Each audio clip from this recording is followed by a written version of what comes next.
मैं आज आप लोग को इस वीडियो में basic to advance model work के बारे में एक्सप्लेन करने वाला हूं। तो प्लीज़ आप लोग से मेरा निवेदन है कि इस वीडियो को आप लोग भी केयरफुली वॉचिंग कीजिएगा और जो आप लोग को इम्पोर्टेंट लगे उसको नोट डाउन भी कीजिएगा। चलिए आज की क्लास हम लोग स्टार्ट करते हैं। क्लास स्टार्ट करने से पहले आप लोग को दो पंक्ति में सुनाना चाहता हूँ। क्या है वो दो पंक्ति? टेक केयर कीजिएगा। जो हर दिन कुछ ना कुछ सीखते हैं वो हमेशा जीतते हैं। अगर ये पॉइंट आपको अंडरस्टूड हुई है तो प्लीज़ आप लोग वीडियो को लाइक कीजिए, चैनल को सब्सक्राइब कीजिए और चलिए हम लोग क्लास स्टार्ट करते हैं। क्या हमारा है मॉडल? टेक केयर कीजिएगा। सबसे पहले मैंने मॉडल में आपको पॉइंट अंडरस्टूड करा दूं। यहाँ पे मैंने लिखा हूँ अंग्रेजी को मजबूत करने वाले ज़रूरी शब्द। अंग्रेजी को मजबूत करने वाले ज़रूरी शब्द वो कौन कौन ज़रूरी शब्द हैं इस वीडियो में हम लोग क्या करेंगे? लर्निंग करेंगे। टेक केयर कीजिए। सबसे पहले कूड, ठीक है। कूड का सेंस होता है पाया, पाई, यह सका, सकी, ये सकता था, यह सकती थी, ये सकते से सकते थे, ठीक है। अगर किसी वाक्य में पाया, पाई, सका, सकी, सकता था, सकती थी का सेंस आएगा, इट मीन्स बोला जाएगा वाक्य में, तो हम लोग किसका यूज करेंगे? कुड का, ठीक है। नेक्स्ट मेरा यूज है शुड। शुड का यूज कब करते हैं? चाहिए के सेंस में। जब किसी को किसी वाक्य के माध्यम से किसी कैंडिडेट को एडवाइस दिया जाएगा, सजेशन दिया जाएगा, ठीक है, सुझाव दिया जाएगा, तो उस मोमेंट में हम लोग किसका यूज करेंगे? शुड का, ठीक है। ऐसे ही जितने हमारे मॉडल दिख रहे हैं और मॉडल के साथ साथ मैंने कुछ हेल्पिंग वर्क का भी इस वीडियो में एक्सप्लेन करूंगा। तो प्लीज़ आप लोग से मेरा रिक्वेस्ट है कि ये वीडियो आप लोग के लिए वेरी वेरी इम्पोर्टेंट और हेल्पफुल होगा। तो प्लीज़ आप लोग इस वीडियो को बी केयरफुली वॉचिंग कीजिएगा। अगर आप लोग को अंडरस्टूड होगा तो प्लीज़ कमेंट बॉक्स में कमेंट भी कीजिएगा, ठीक है। नेक्स्ट मेरा है हैड टू, ठीक है। क्या है?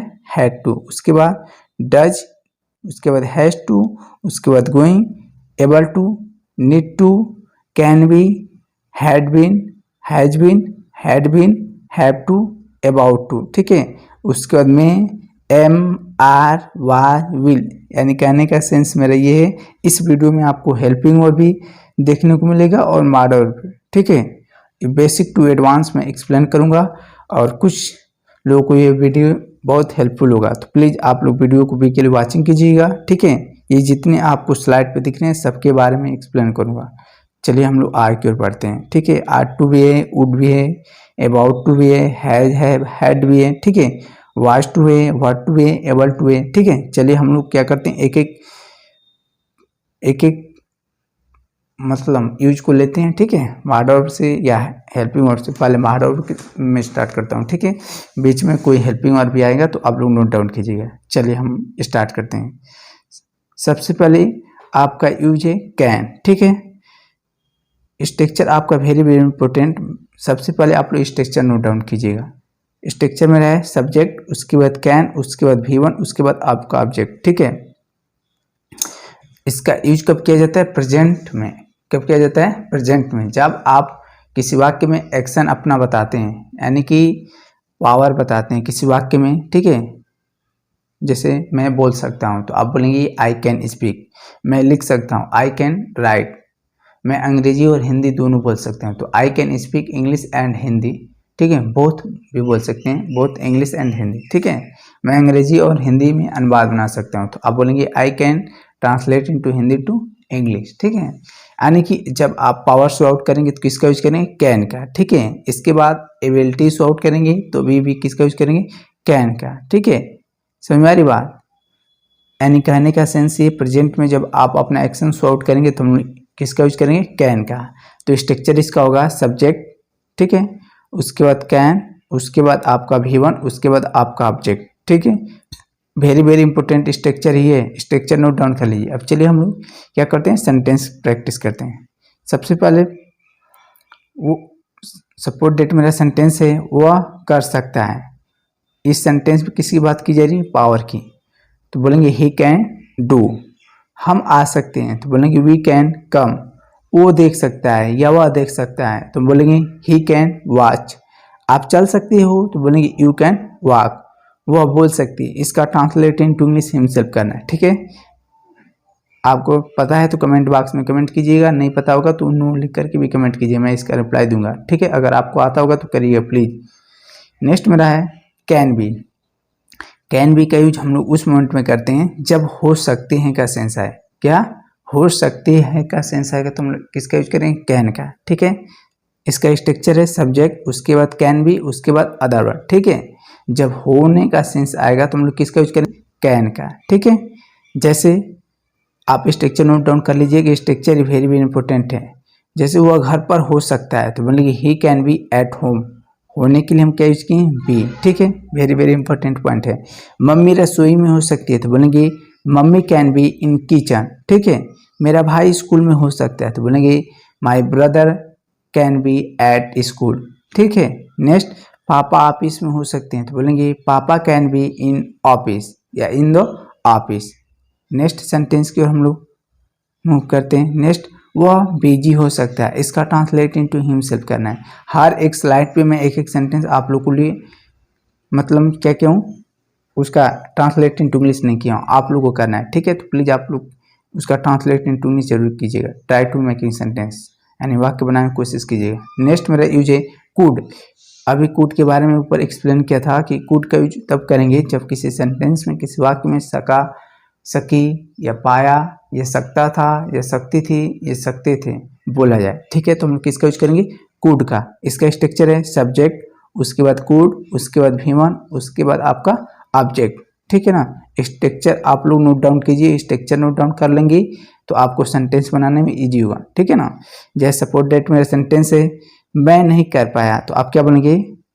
I could not do. ठीक है, वह नहीं जा पाया तो बनेंगे ही कुड नॉट गो। वह नहीं देख सका, वह देख नहीं सका तो बोलेंगे ही कुड नॉट सी। आप ये कर पाए तो बोलेंगे you could do it.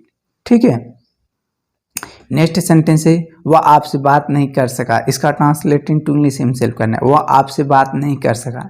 Next मेरा यूज है कुड हैव। ठीक है, हैव का यूज तब हम लोग करते हैं जब कोई वस्तु, ठीक है, या कुछ आपके पास हो या कर सकते थे या पास हो सकती थी का सेंस आएगा तो हम लोग किसका यूज करेंगे? कुड हैव का। ठीक है, जैसे हमारा स्ट्रक्चर है सब्जेक्ट, उसके बाद कुड है, उसके बाद मेन वर्ब का थर्ड फॉर्म, उसके बाद आपका ऑब्जेक्ट।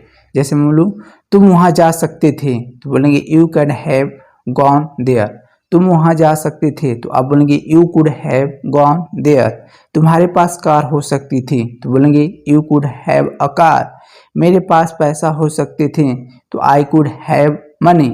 आपके पास लैपटॉप हो सकता था तो बोलेंगे you could have a laptop. ठीक है, नेक्स्ट सेंटेंस है उनके पास किताबें हो सकती थी, इसका ट्रांसलेट इनटू इंग्लिश हिमसेल्फ करना है। उनके पास किताबें हो सकती थी। चलिए आगे की ओर बढ़ते हैं। नेक्स्ट मेरा यूज है शुड। शुड का यूज कब करते हैं? चाहिए के लिए। चाहिए के लिए जब कोई वाक्य में कोई कैंडिडेट आपको एडवाइस दे या सजेशन दे, ठीक है, तो हम लोग किसका यूज करेंगे? शुड का, चाहिए के सेंस के लिए। तो सबसे पहले आपका स्ट्रक्चर में क्या होगा? सब्जेक्ट, उसके बाद शुड, उसके बाद V1, उसके बाद आपका ऑब्जेक्ट।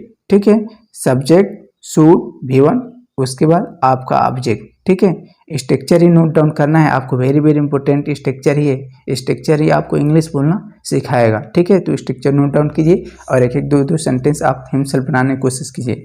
ठीक है, और मैं 4 या 5 सेंटेंस आप लोग एक्सप्लेन कर ही दे रहा हूँ। ठीक, जैसे तुम्हें जाना चाहिए, ठीक है, ये एडवाइस दिया जा रहा है तो बोलेंगे यू शुड गो। उसे सोचना चाहिए तो ही शुड थिंक। हमें पूछना चाहिए तो बोलेंगे वी शुड आस्क। आपको बोलना चाहिए तो यू शुड स्पीक। ठीक है, नेक्स्ट आपको देखना चाहिए, इसका ट्रांसलेट इनटू इंग्लिश हिमसेल्फ करना है। नेक्स्ट मेरा है यूज शुड बी। ठीक है, क्या है? Should be. शुड बी का सेंस होना चाहिए। ठीक है, होना चाहिए के लिए हम लोग किसका यूज करेंगे? शुड बी का। यह रहना या रहा होना चाहिए। ठीक है, यह रहा होना चाहिए के लिए हम लोग किसका यूज करेंगे? शुड बी का। जैसे मेरा स्ट्रक्चर है सब्जेक्ट, उसके बाद शुड बी, उसके बाद other word. Subject, should be, other word. जैसे उससे घर पर होना चाहिए तो बोलेंगे he should be at home. मुझे खेल रहा होना चाहिए तो बोलेंगे आई शुड बी प्लेइंग। उसे पढ़ा रहा होना चाहिए तो बोलेंगे she should be studying.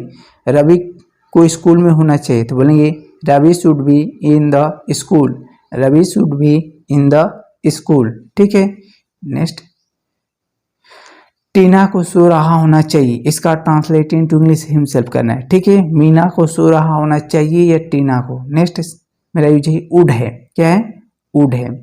Would have का यूज कब करेंगे? जब आपके पास होगा, यानी कि फ्यूचर में कोई चीज़ होगा तो हम लोग किसका यूज करेंगे?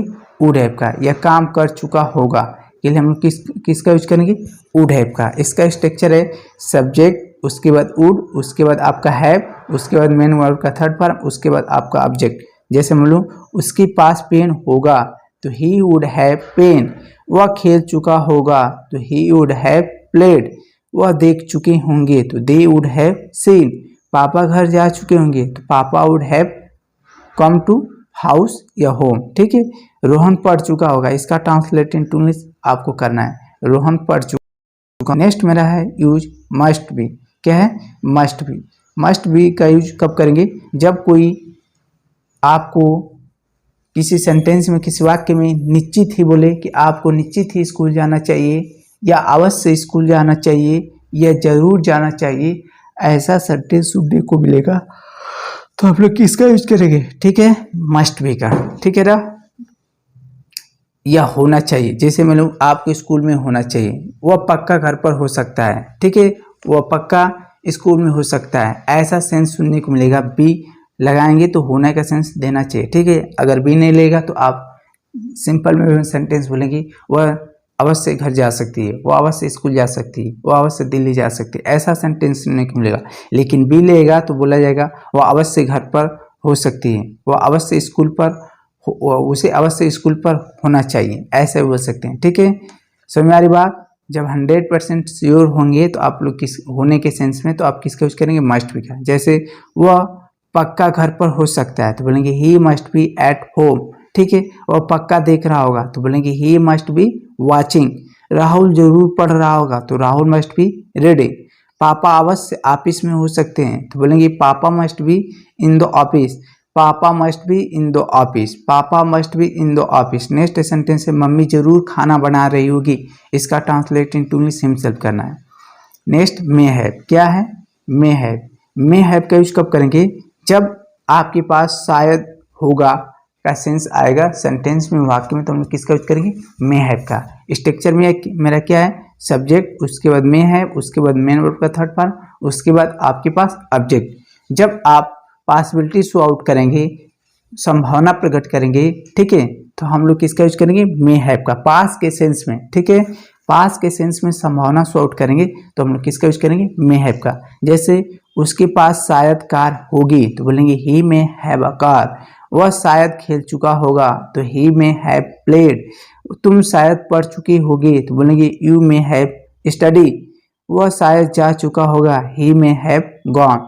राम शायद देख चुका होगा, इसका ट्रांसलेट इनटू इंग्लिश हिमसेल्फ करना है। Next had to. क्या है? Had to. हैड टू का यूज हम लोग कब करेंगे? जब करना पड़ा या करना पड़ता था बोला जाए किसी सेंटेंस में तो हम लोग किसका यूज करेंगे? हैड टू का। इसका स्ट्रक्चर है सब्जेक्ट, उसके बाद हैड टू, उसके बाद V1, उसके बाद आपका ऑब्जेक्ट। जैसे मुझे जाना पड़ा तो आप बोलेंगे आई हैड टू गो। उसे खेलना पड़ता था तो बोलेंगे ही हैड टू प्ले। उसे देखना पड़ा, ही हैड टू सी। आपको बोलना पड़ता था, यू हैड टू स्पीक। उसे मेरे घर आना पड़ा, इसका ट्रांसलेट इनटू इंग्लिश आपको करना है। ठीक है ना। नेक्स्ट स्लाइड की ओर हम लोग बढ़ते हैं। नेक्स्ट मेरा है अबाउट टू। क्या है? About to. अबाउट टू का यूज कब करेंगे? जब किसी वाक्य में वाला वाले का, करने वाला, ठीक है, सेंस दें। ठीक है, तो हम किसका यूज करेंगे? अबाउट टू का। किसका यूज करेंगे? अबाउट टू का। ठीक है, इसका स्ट्रक्चर क्या है? सबसे पहले आपका सब्जेक्ट, उसके बाद हेल्पिंग और, उसके बाद अबाउट टू, उसके बाद V1 और उसके बाद ऑब्जेक्ट। टेक केयर कीजिएगा, वेरी वेरी इंपॉर्टेंट स्ट्रक्चर है। ठीक है, सब्जेक्ट, उसके बाद हेल्पिंग और, उसके बाद अबाउट टू, उसके बाद V1, उसके बाद आपका ऑब्जेक्ट। जैसे मैं बोलूँ मैं आने वाला हूँ, मैं आने वाला हूँ, तो आप क्या बोलेंगे? I am about to come. वह खेलने वाला है तो बोलेंगे he is about to play. तुम जाने वाले हो तो बोलेंगे you are about to go. वह सोने वाला है तो बोलेंगे he is about to sleep. आप देखने वाले हो, इसका ट्रांसलेट इन टू इंग्लिश आपको करना है। नेक्स्ट मेरा है हैविंग टू। क्या है? Having to. Having to. Having to का यूज कब करेंगे? पढ़ रहा है, जब बोला जाए किसी सेंटेंस में। इसका स्ट्रक्चर क्या होगा, सब्जेक्ट, उसके बाद हेल्पिंग वर्ब, हैविंग टू, उसके बाद भी, उसके बाद आपको ऑब्जेक्ट लिखना है। जैसे आपको किसी कार्य को सौंपा जाए और बोला जाए कि मुझे पढ़ना पड़ रहा है, मुझे खेलना पड़ रहा है, आप ऐसे बोलेंगे या मुझे देखना पड़ रहा है, मुझे दौड़ना पड़ रहा है, ऐसा सेंस बोला जाएगा किसी वाक्य में, तो आप किसका यूज करेंगे, हैविंग टू का। जैसे सेंटेंस है मुझे पढ़ना पड़ रहा है तो बोलेंगे I am having to study, मुझे बोलना पड़ रहा है तो आप बोलेंगे I am having to speak, ठीक है। उसे खेलना पड़ रहा है तो बोलेंगे he is having to play, तुमको खाना पड़ रहा था तो you are having to eat, उसे देखना पड़ रहा था तो बोलेंगे he was having to see, आपको बोलना पड़ रहा है। इसका ट्रांसलेटिंग टूल्स आप यूज करना है।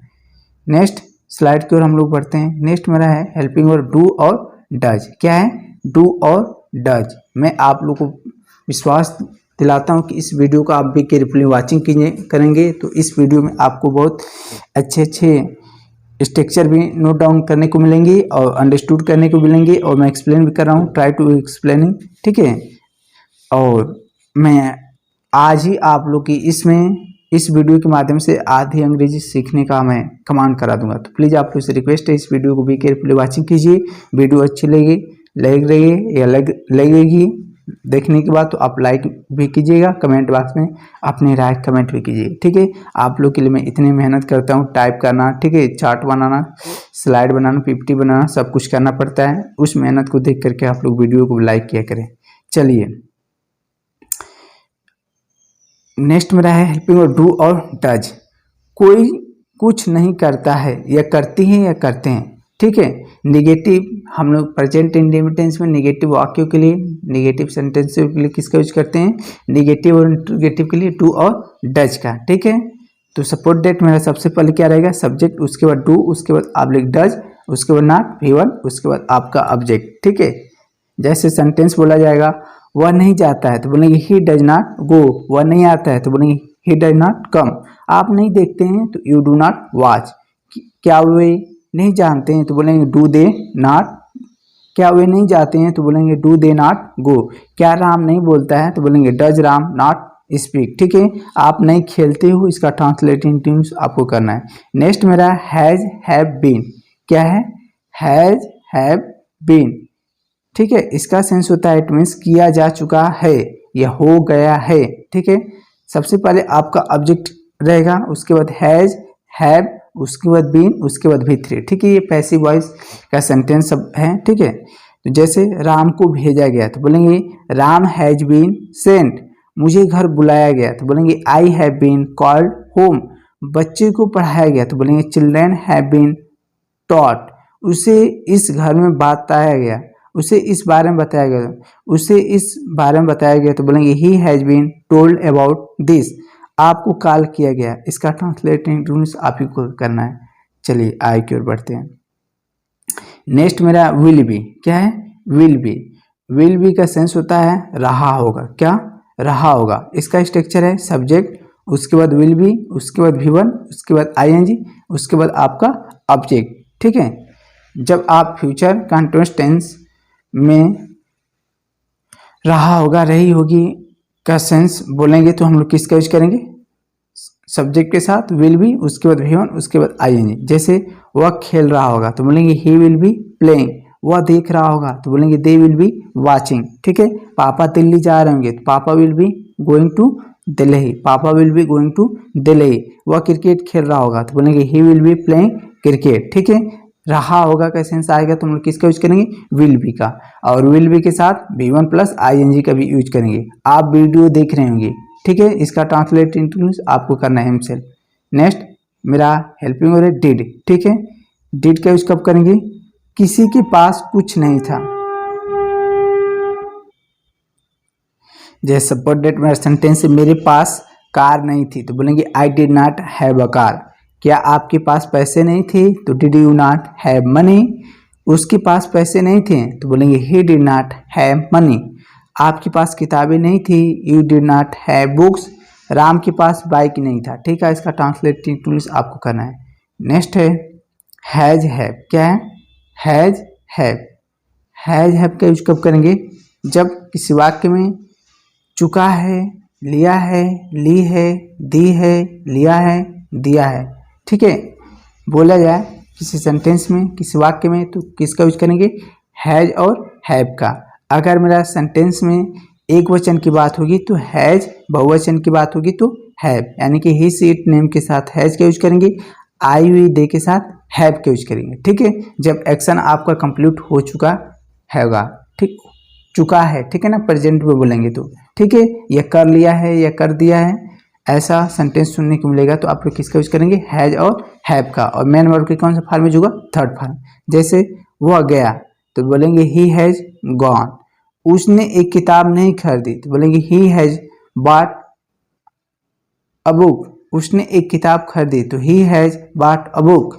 उसने पैसे दे दिए तो बोलेंगे ही हैज गिवन मनी।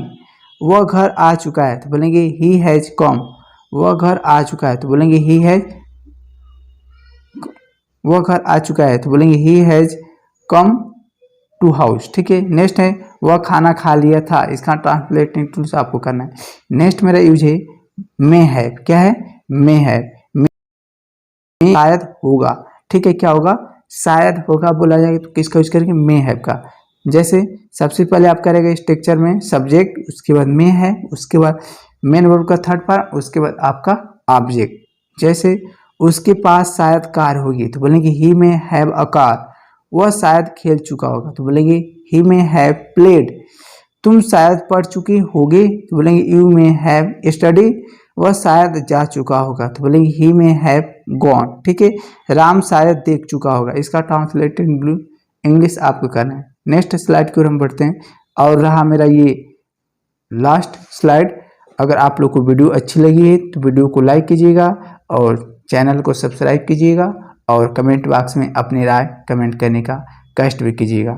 ठीक है, और आज की क्लास में यहीं पे समाप्त करता हूँ। वीडियो देखने के लिए आप लोग को बहुत बहुत धन्यवाद। Thank you.